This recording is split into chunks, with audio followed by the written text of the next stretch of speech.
Maayong buntag Barangay Tubod in behalf of newly elected Barangay Captain Jaime Aque. So nata diri karon sa yung nareklamo na may mga nag-ano kasi may mga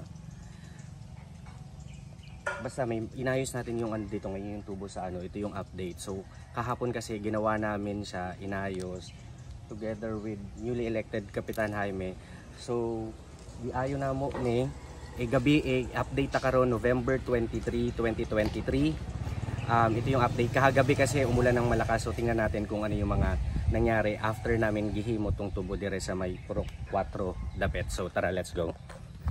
Ito siya, Barangay Tubod. Buti na ako. Oh, ninggahi naman pod.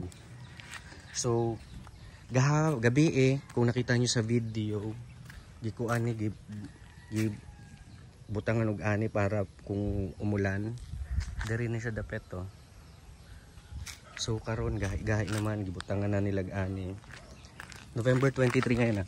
Yesterday basa-basa pa ni gamay. Pero kuan lang. At least kahit papaano na remedyohan yung ano, yung tubo dito, ayan.